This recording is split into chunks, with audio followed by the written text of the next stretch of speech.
Chapter 22. Paxton had been riding for little more than an hour, his eyes keenly scanning the landscape before him, looking for clues or evidence that someone had been there recently. He adjusted his hat to shield his gaze from the afternoon sun, and felt sweat trickle down the side of his face. It was obvious this land rarely saw human traffic.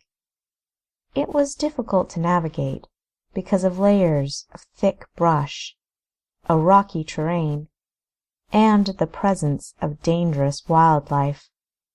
Still, Paxton had to admit, the countryside, though rough and rugged, appealed to him. He enjoyed untamed beauty and relished the feelings of adventure and magic that virtually untouched nature consistently gave him. Paxton's eyes roamed the countryside tirelessly, and it was not long before they discovered his quarry. Paxton pulled Castro's reins in, dismounted, and was over to the boy in 2 strides. The boy's body was prostrate on the ground, though his little face was turned to one side. Paxton noted his face was grubby, visibly smeared with tears, dust, and blood. Reign knelt down to better assess the situation. The child's eyes were closed, but he was breathing rhythmically. "Justin," Paxton said softly, not wanting to startle him. "Justin, my name is Paxton Reign. I was sent to find you. From what I can see, you have a broken leg. Are you hurt anywhere else? Is anything tingling or unmovable?" The boy's brown eyes opened slowly. "No, my head is sore, though." "Can you roll over and sit up?" "I've been playing dead. The snake might have got me if I moved," Justin explained. "You're safe now. Tell me about the snake." Justin winced at the pain in his leg as Paxton assisted him in rolling over and propped him up against a nearby rock. Justin was now able to really see his rescuer, and the sight could only inspire the greatest of admirations in a 6-year-old boy. Paxton's cowboy hat was perched firmly on his head, but his sandy hair could still be seen. Straight, white teeth, a rarity in those parts, gleamed through a friendly smile that twinkled in his striking blue eyes. His face was rough with stubble, the predictable outcome of neglecting to shave for 3 days, and damp from perspiration. Strong muscle was apparent, but was even more pronounced in areas where his clammy shirt clung to his skin. Despite all this, Justin thought Paxton was the epitome of manliness, just like his father. "I like your hat," was all he said, though. Paxton grinned. "Thanks. It's practical for a rancher like me." The boy, remembering that he'd been questioned about the snake, continued his tale. "A huge old snake spooked my horse. Guess he don't like snakes much." "No, horses do not like snakes. Is your horse's name Boston?" "Yep, 'cept he ain't my horse. I reckon he's my father's. But he sure reared up at sight of that snake. I fell off. That's when I got this cut on my head I'm feeling." I don't rightly remember what happened next, only Boston being gone.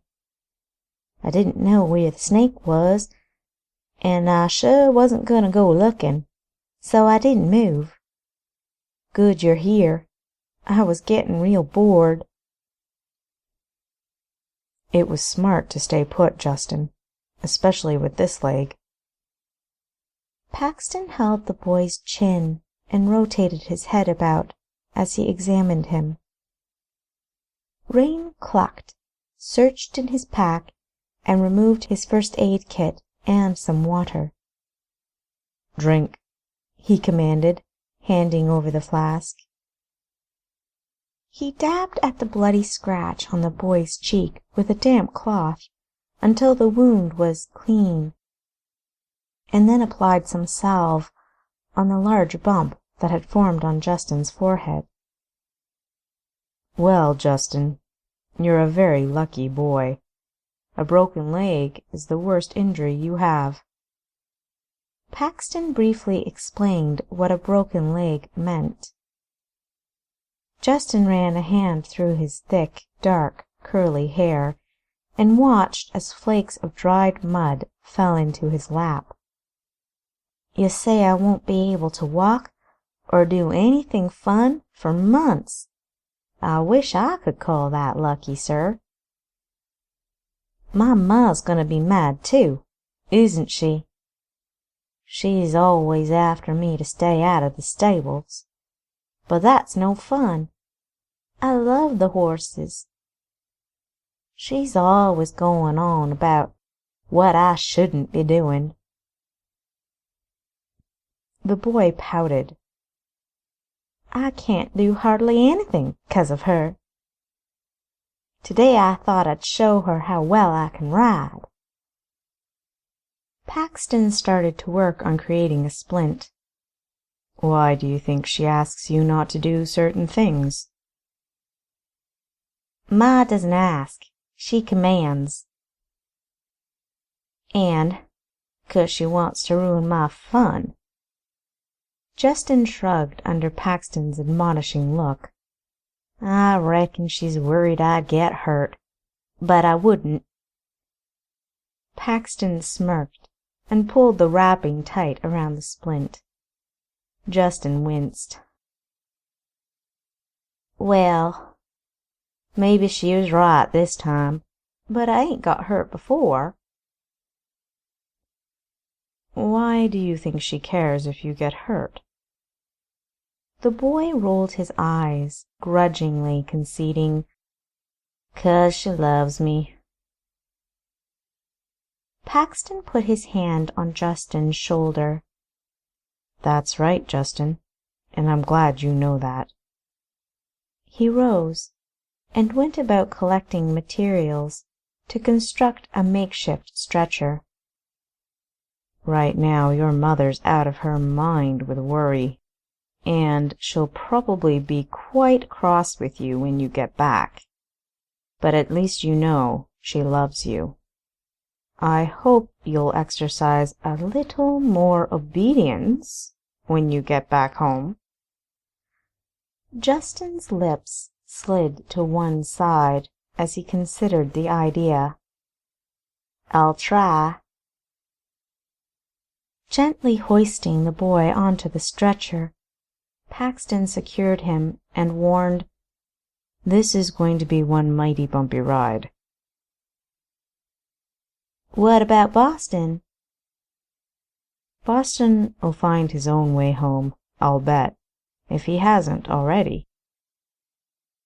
Instinctively knowing that he had precious cargo, Castro kept an easy pace on the way back to town, and Justin declared he found the ride quite comfortable despite the many jolts, thumps, and bumps. Eventually arriving in front of the Newton residence, Paxton dismounted and patted Castro's neck. "Thanks, my friend," he whispered.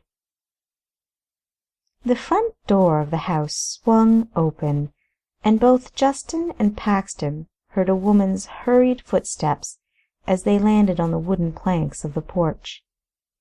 Paxton peered up to see Mrs. Newton running toward them, her arms flailing as she called out her son's name. She'd seen them from her window, where she'd kept a nerve-wracking vigil. Paxton quickly removed his hat courteously and placed it carefully on the first porch step, along with his foot. "Justin! Oh, Justin, my dear, precious boy! Thank God!" Justin squirmed uncomfortably under his mother's onslaught of affection. She turned her attention to Paxton, though her arms were still firmly secured around her boy's head. "I don't know how I can ever repay you. What happened to 'em?" she queried anxiously, finally perceiving the boy's condition, stretcher and all. "I disobeyed you, Ma," Justin explained reluctantly. "I went out to the stable to play with Boston. Pa showed me how to ride bareback yesterday, and I wanted to practice, so I could do it on my own when he got home today. I forgot what I was doing, and Boston started to run, and all I could do was hold on. We went pretty far, and when Boston slowed down, we startled the snake." Justin went on to describe, in great detail, how he'd fallen off and lain on the ground, frightened, alone, and in pain, until Mr. Reign had found him. Mrs. Newton waited patiently until her son had finished, and then proceeded to lecture him. "I sure hope you'll listen to me from now on, Justin. You've no business going near that horse. Your father is the only one who can control him, and I forbid—" She stopped abruptly, and a smile crept onto her consternated face. "Well, I expect you've learned your lesson. A neighbor brought Boston back just a few minutes ago. He'd been munching on some grass just outside town." "I'm glad to hear he's back," Justin said. His mother lifted an eyebrow at him. "You'd best be, 'cause Pa would have tanned your hide otherwise. Come on inside, and I'll fix you something to eat. You must be starving. Can he walk?" "No. I think feeding him is a good idea, though," Paxton affirmed. "I'll help you take him inside. Then I'll go fetch the doctor and let the sheriff know Justin's been found." "No need," the sheriff remarked, approaching them. "I reckon all is in order here, then. Glad to see you back, boy, and in one piece." He rustled Justin's hair.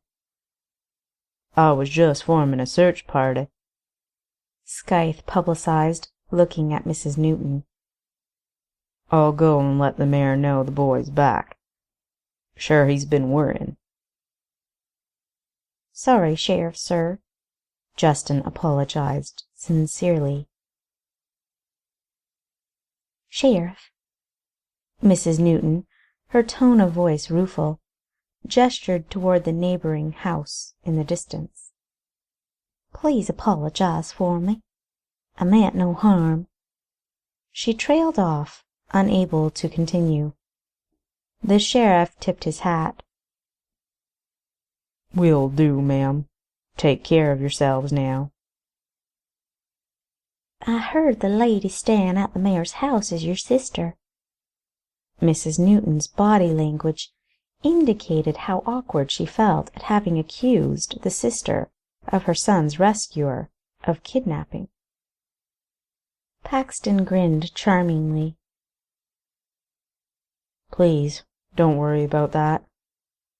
I see the good doctor has heard the news, too. I just love how fast news travels in a small town. Dr. Philip Manning, dressed in a half-overcoat and waistcoat, was sauntering along toward them, his large belly protruding and causing obvious stress on the buttons of his waistcoat. His stethoscope, hung perpetually round his chubby neck, was rarely used. He checked his pocket watch and quickened his step. His shiny, cherubic face brightened when his soft gray eyes alighted on Justin and his company. Well, well, well, what have we here? The doctor asked, as he dropped his medical kit and evaluated the boy. I heard you've caused quite a stir-up, son, he admonished, inspecting the splint and the stretcher. He touched the injured leg in a certain way, causing Justin to flinch. Broken, but not too bad, I'd surmise. It sure is a good thing it was Mr. Reign who found you. He knows how to treat injuries and create a proper splint. Dr. Manning glanced gratefully at Paxton. Makes my job easier, that's for darn sure. If you would like, Doc, I'll help you carry him into the house, Paxton offered. Thank you kindly, Mr. Reign. God bless you, Mr. Reign, Mrs. Newton said emotionally, after the two men had set Justin up comfortably on a sofa. Really, ma'am, doctor, it was no trouble at all. You all take care. Paxton nodded at the doctor, and then addressed Justin. I'll come back and see how you're doing in a day or so. Okay? Justin shyly thanked him again and waved goodbye as the doctor attended his leg. Paxton Reign paused for a brief moment on the porch and sighed heavily. The sun was beaming down on him in warm waves, and the street was littered with people going about their daily business.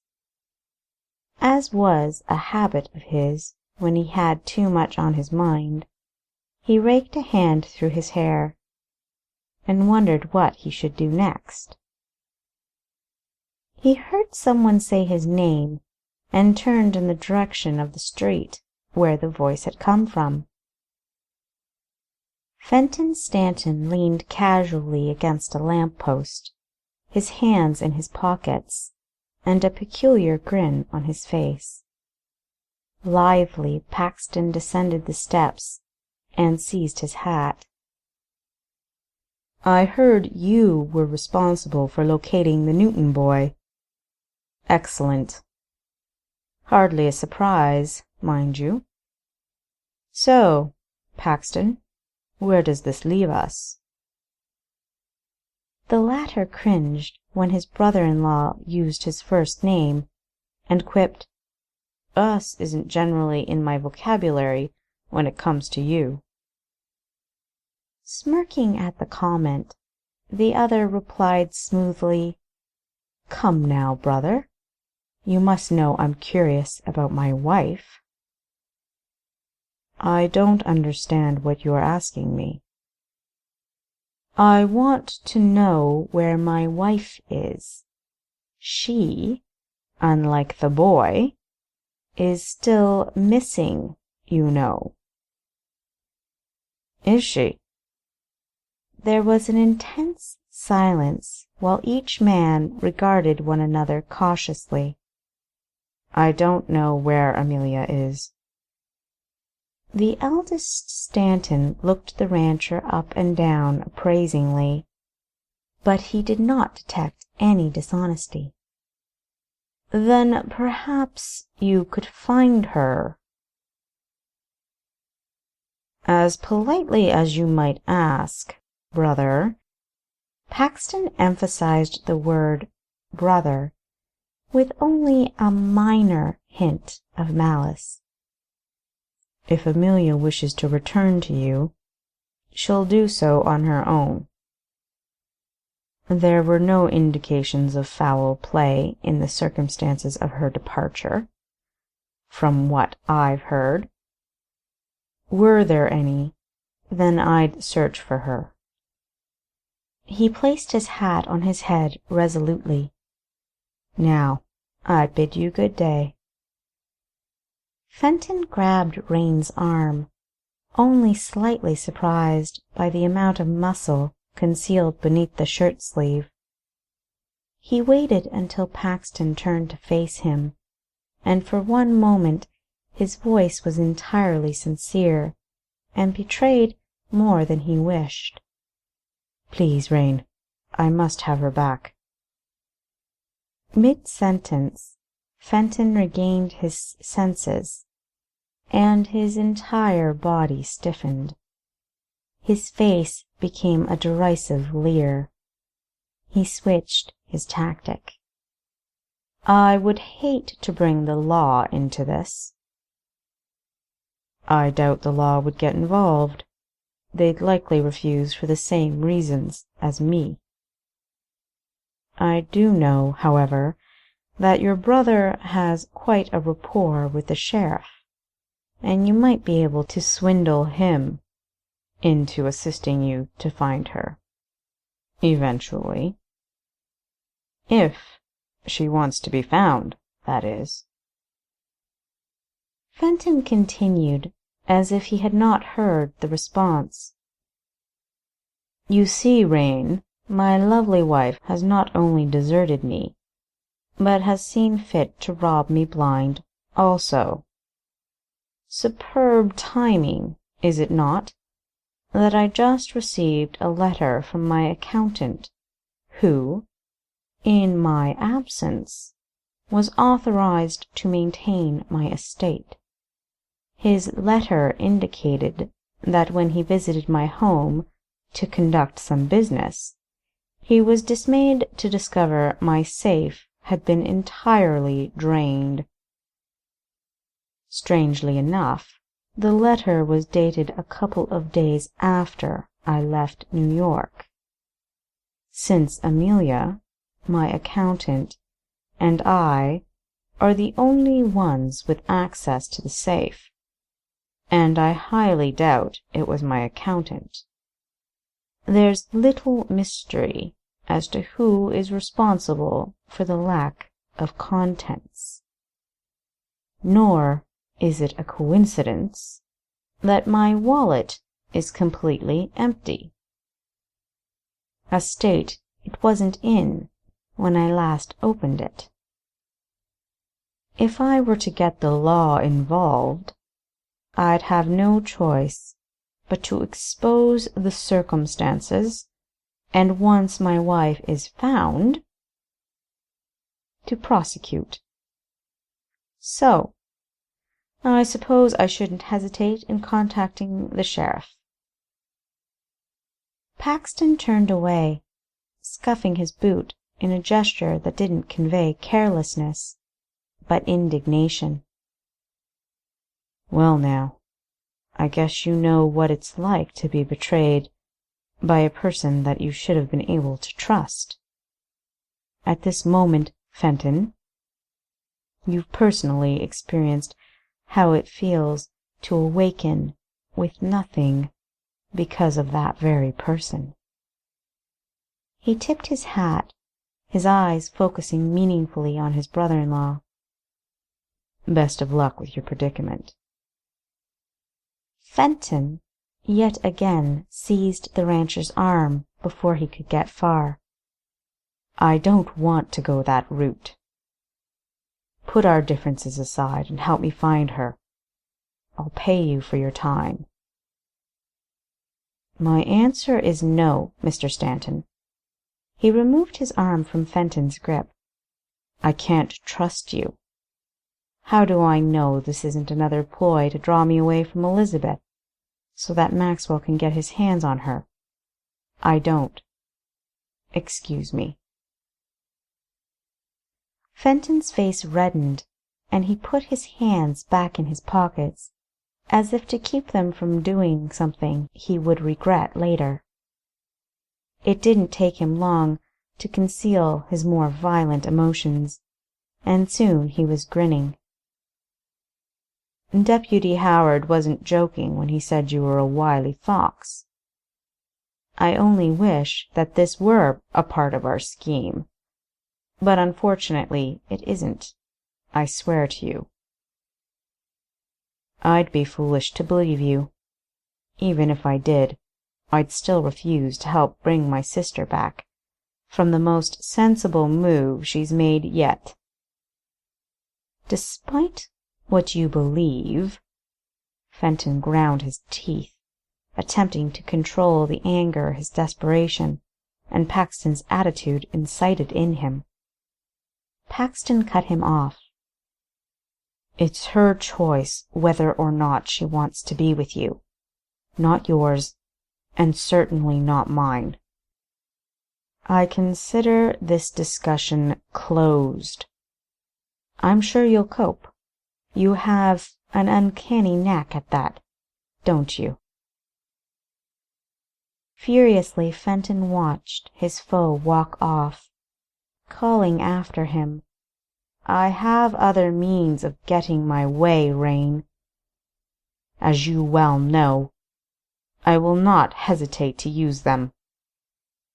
Paxton ignored him, and his whole body shook with an almost unbearable rage. Don't say I didn't warn you.